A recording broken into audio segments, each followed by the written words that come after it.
welcome back to the channel. If you're new here, big welcome. If you're old here, big welcome.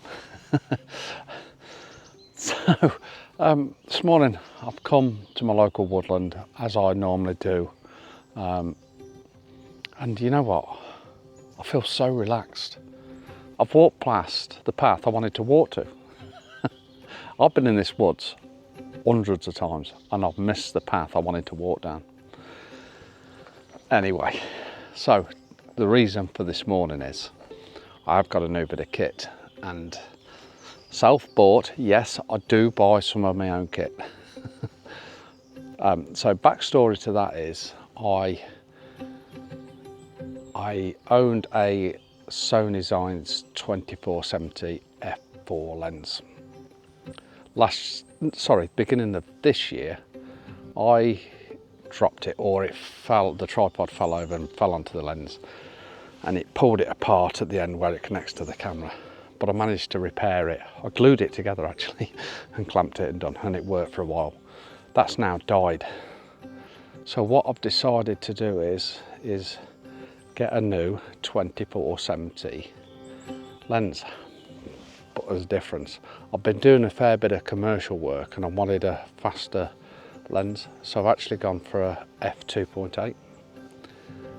So I've chosen the Samyang 24-70 f2.8, and this morning I've just got that in my bag, which is very rare for me. It was a struggle to leave other lenses out of the bag.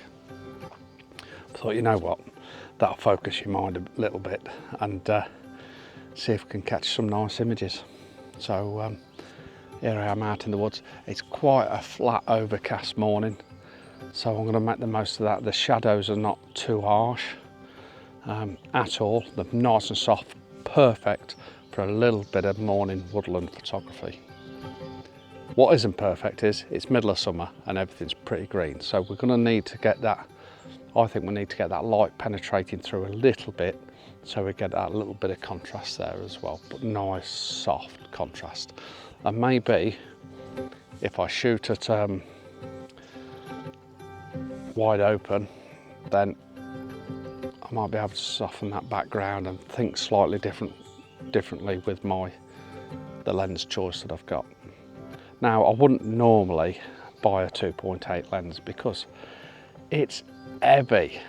It's an heavy lens for a 24-70. The other lens I had was probably half the weight, and maybe at some point in the future, because they're so cheap, them Sony Zeiss lens, that I might buy one of them just for when I'm hiking and things like that, and walking. When I say hiking, I mean more than 100 metres, and then keep the other lens more for my corporate work. But we'll see. And as I'm just sitting here, like I say, I'm so chilled. The only thing I forgot again is my bloody water. I'm gutted. Never mind. Let's see if we can grab some shots this morning anyway. Let's see if we can work this lens and see how good it is actually. This is the second time I've used it. I did use it yesterday and I was quite impressed. So I'm not going to go into all the technical details because I'm not that type of person. If you can grab me a good shot, I'm happy with that. I'm not going to be pixel peeping, looking at the edges and all that. I'm just not going to do it. I can't see the point. If it's sharp enough, it's sharp enough. That's it. That's it. There's another elephant in the room that we need to discuss as well. And what I want to know is, if I just step a little bit back, does pink go with green? Does pink go with green? You know what? I think it does. Pink and green. This could be the future. This could be the future. You can see the light's a little bit harsh at the moment. But yeah, this could be the future. Pink and green. I think it does. I've let them know. But this is quite an important thing to discuss actually, is colour combinations. We use it an awful lot in photography, and you probably don't realise you're using it as much as what you use it, but you do use it. So colour combinations are very, very important in any type of photography. just saying, pink and green, pink and green. What do you think? Let me give you a proper look. Let me give you a bit of a twirl around. Pink shirt, green hat, green bag, green pants. All right, so I've failed a little bit. My footwear is more of a beige, but still, you know, matches. Pink and grey go well, don't they? But even though this is slightly blue grey, but pink and grey. Important in photography. It's beautiful and quiet and still, but the bugs are out. And there's not many around here, but by God, they've annoyed me. I'm sure I've got a friend that's just buzzing around me ever since I walked into the wood. I'm sure of it. I've made a friend. What he doesn't realise is I'm not particularly his friend. It is what it is. So I've got a composition. I've actually shot something similar to this before because I love this tree. And it's more the branch how it hangs over. I've shot it in autumn, summertime, probably somewhere near this time last year. I just think it's really nice how it angles back down. The tree's actually leaning over a little bit, then it angles down and it creates sort of a triangle shape. And then we get a little bit of ambient light coming through every now and again as well. And I might just give it a couple of minutes, see if we get a bit more light. Looking at it, probably not. Again, this is why I'm drawn to this area of the woodland, because it lets the light in a little bit. But we've got some old oaks and things like that around here.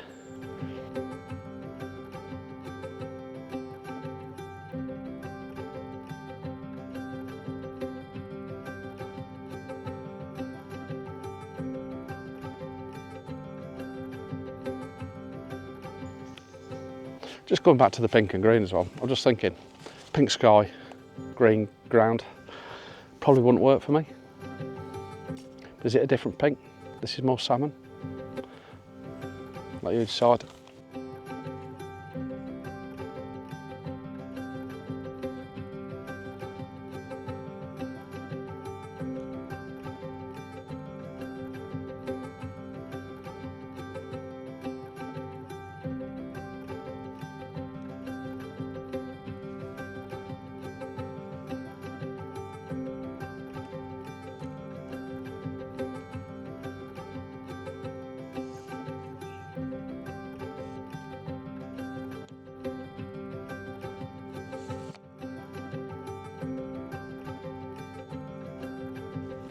Do you find that annoying? I've literally walked 10 yards, so I packed my bag away, put the tripod away, folded it all down, itched it on my bag, and then 10 yards later, tripod out, bag down, set up again. It is annoying, but you gotta get over that. You have got to get over that. But it's still annoying. But how I think of it is, okay, it might be annoying, but you might get a banging shot. So just put up with it. Annoying.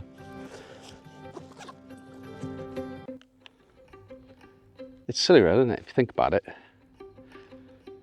Because, like I say, if you do get a banging shot, I bet you're not annoyed. Much. So, what's my composition? I've got a fallen branch just in front of me leading out. We've got 3 trees on the left hand side, and then I did incorporate a bit of a tree on the right hand side. Might be able to crop that out, don't know, or whether I need it in. And we've also got this fern in the foreground, which I quite like. The only thing that has gone is it's gone super flat, the light. I might just give it a second or two, or a minute or two, just to see if I get that a bit better ambient light. Come just that little bit of contrast I'm after, just a little bit. But I do quite like the scene. There's some holly bushes which I don't like, but they blend in. The problem this time of year, everything is so green, so we almost need a little bit of light to come through to penetrate them leaves and make them more that lime colour rather than that dark greens, where it just all blends in the same. And I'm not quite sure if I'm going to get it from this shot.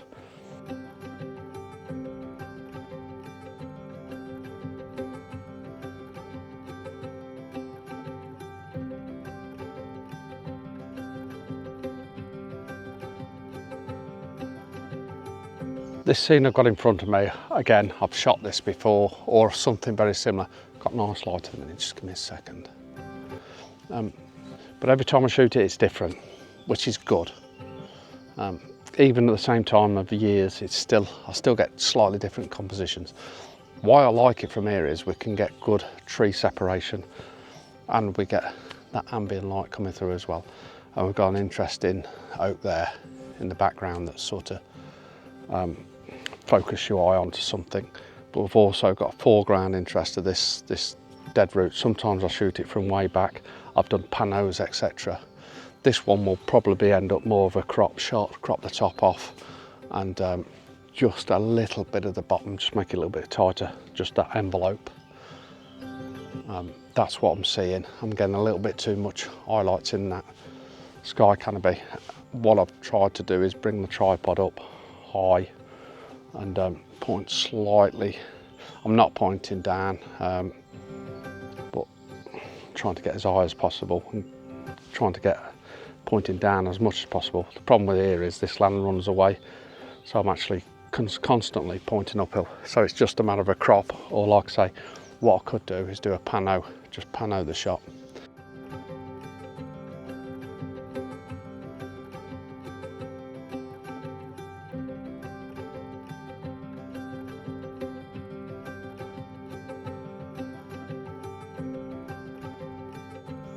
Yeah, I might try and again just see if I can maybe even get a bit closer, tighten on this this fallen branch. It's really interesting. It real curls around, and another branch that's fell that curls around that, so it's got fantastic shape to it. So I might try and make a little bit more of just this fallen branch. Now I did want to put my shorts on for you, but thank God I didn't, because it's so overgrown. There's brambles and everything. I'd have been going in green, pink and a bit of red juice. We don't want that. We don't want red juice. And I'd have been bit to death. I'd have got home and looked like a polka dot. Pink polka dot. Matching colour. I'm loving this scene here. I'm loving it, and I'm just trying to work it a little bit. It's brilliant. Like I say, the shape of it. Shape of this twisted branch that's fell. I have shot it before. I've shot it more from left side, right side, and I am going to work around it. We've got a nice little bit of light in the background as well. Quite sort of real sort of soft but moody. I don't know, painterly, woodlandy, shotty, dingy. You know what I mean. But I am trying to get it all in focus as well.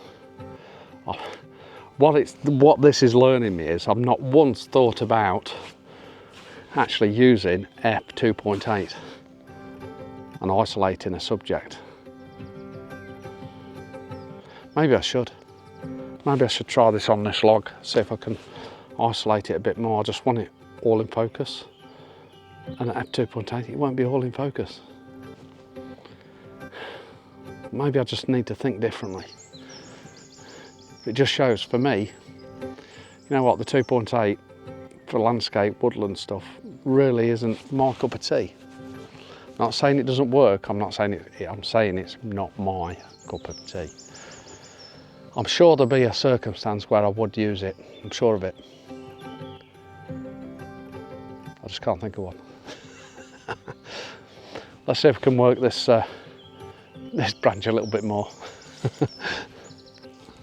I'm really liking these compositions, I'm really liking them. I've come a walk just round to the side. I thought I'd be side onto this here, which obviously I am, but we've got this other leading branch here that leads you into the image, so I really like it. Again, sort of pointing down on it and getting this on the left hand side with the other branch on the right, which I think works. Yeah, it's nice, it's nice. Very nice indeed. And then we've got a nice little bit of ambient light behind there that's giving a little bit of separation there. But it's bloody nice, bloody nice.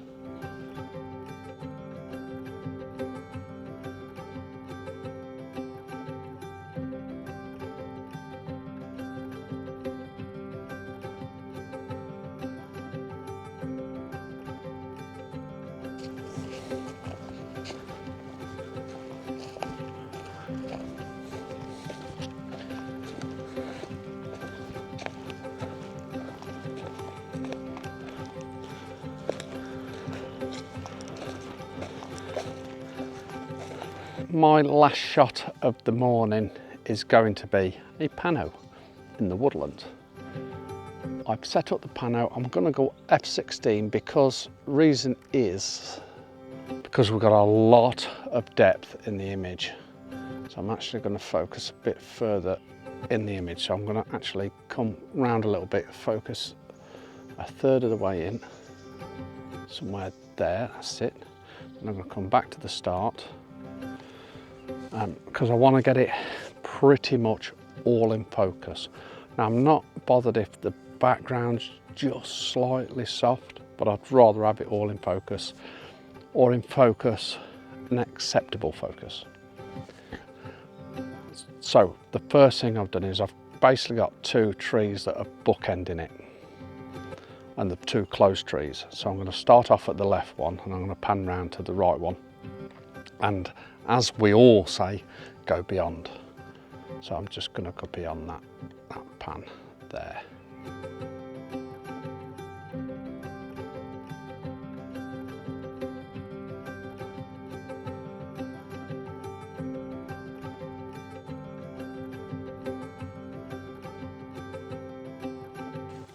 I think what I'm trying to say is use f.8 when you need f.8, use f16 when you need f16, use it to your advantage.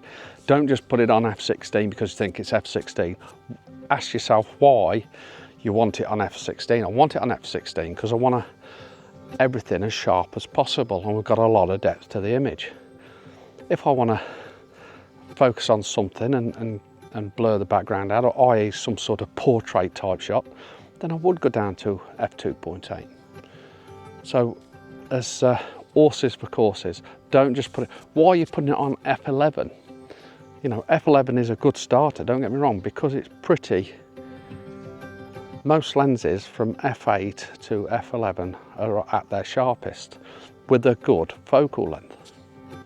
So it's about what you want from the image. Don't just think f11 every time. If I'd got a subject in a woodland that I wanted to isolate more and soften that background, then I would use a wider aperture. But today it just hasn't worked. It hasn't worked for me today. And I've used the aperture, which I think works for me. I hope you understand that. What do you think to the colour combo? The verdict's out on the lens, obviously, because I've hardly used it, so we'll see. Things are looking good. I have had some Yang products before and they've been excellent and still have them. Yeah, let me know what you think, colour combo. It's important in photography. Green, pink, do they go together? Okay. Thanks for watching. I hope you've enjoyed it. See you soon.